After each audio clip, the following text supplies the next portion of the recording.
খুবই সাধারণ একটা রান্না, বাট অসাধারণ টেস্ট। ঘরে থাকা সামান্য কিছু চিংড়ি মাছ দিয়ে এই সাধারণ রান্নাটি করে ফেলতে পারেন খুবই স্বল্প সময়ের মধ্যে। আর যদি হয়ে যায় গরম ভাতের সাথে, তাহলে আর মনে করবেন যে আর কিছুই লাগবে না। বাঙালিদের মধ্যে আমরা অনেকেই আছি এই ভাজিটা খুবই পছন্দ করি। আর ভাজিটা যদি হয়ে যায় একটু ইউনিক, তাহলে তার কোনো কথাই নেই। তো ভাজিটা হচ্ছে লাউ চামড়া ভাজি। চলে যাচ্ছে ভাজি করার প্রসেসিংয়ে। এখানে আমি নিয়েছি লাউ চামড়া। তো দেখুন, আমি লাউ চামড়াটা কিন্তু একদম পাতলা করে ফেলিনি, একটু একটু করে মোটা করে রেখেছি। একদম যদি পাতলা করে ফেলা হয় তাহলে কিন্তু এটা খেতে খুব একটা ভালো লাগে না। একটু মোটা করে রাখলে এই লাউ চামড়া ভাজিটা কিন্তু খুবই টেস্টি হয় আর খেতে খুবই ভালো লাগে।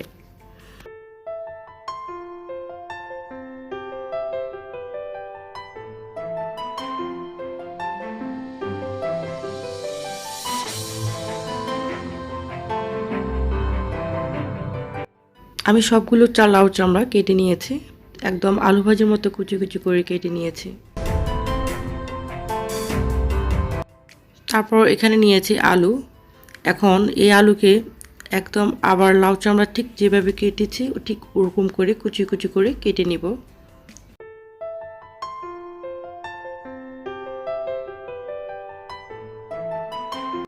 লাউ চামড়াগুলোকে ভালো করে ধুয়ে নিব।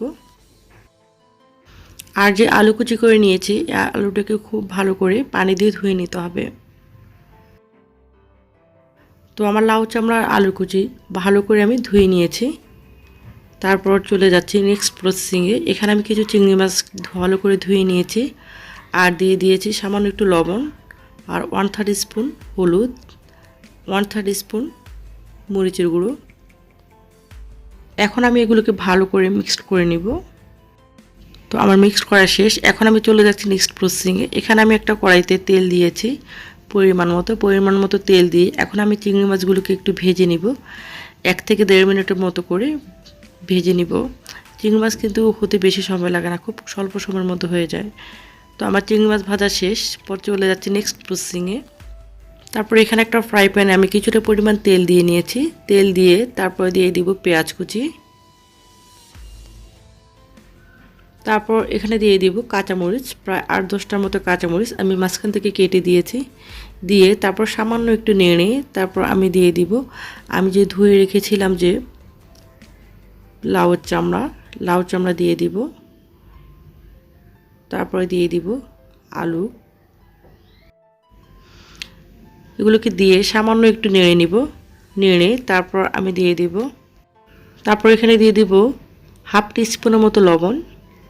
তারপরে দিয়ে দিব 1/3 স্পুন হলুদ।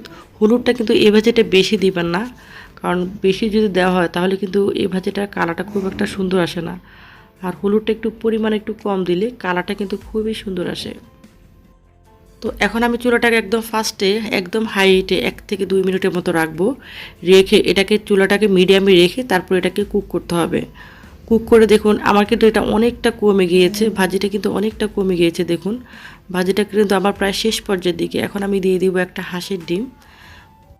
তো নরম হতে যতক্ষণ সময় লাগবে ততটুকু সময় পর্যন্ত এটাকে কুক করবেন।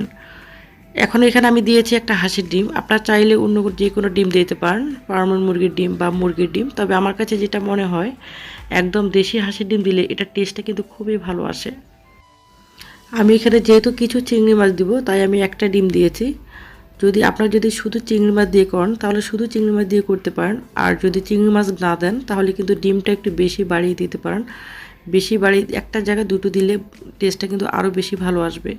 তো এখানে যেহেতু আমি চিংড়ি মাছ দিয়েছি আবার ডিম দিয়েছি, সব কিছু মিক্সড, এই জন্য আমি একটা দিয়েছি। আমার রান্নাটা প্রায় কমপ্লিট। চিংড়ি মাছটা দিয়ে তারপর আমি এখানে দিয়ে দিয়েছি কিছু ধনেপাতা কুচি। এই ধনেপাতা কুচিটা দিলে এই রান্নাটার টেস্ট খুবই ভালো আসে আর ফ্লেভারটা খুবই সুন্দর আসে। একটা কথা বলা হয়নি, যেটা হচ্ছে এই ভাজিটা করার সময় অবশ্যই আপনার ঢাকনা দিবেন না। ঢাকনা দিলে এই ভাজিটার যে একটা কালার, খুব সুন্দর একটা কালার আসে, এই কালারটা কিন্তু আসবে না। দেখুন এটা কিন্তু কালারটা খুবই সুন্দর হয়েছে সামনে থেকে, কি বলবো। আর খেতে যে কি অসাধারণ টেস্ট, মানে বাসায় যখন ট্রাই করবেন তখন অবশ্যই এটার টেস্টটা ভালো বুঝতে পারবেন। এই রান্নাটা করার সময় অবশ্যই কোনো পানি ইউজ করবেন না। চুলাটাকে ফার্স্টে 1 থেকে 1.5 মিনিট হাইটে রেখে তারপর মিডিয়ামে রেখে পুরো রান্নাটা করে নেবেন। আজকের রেসিপিটা ভালো লাগলে লাইক কমেন্ট শেয়ার করতে ভুলবেন না, সাবস্ক্রাইব করে পাশে থাকবেন। আসসালামু আলাইকুম।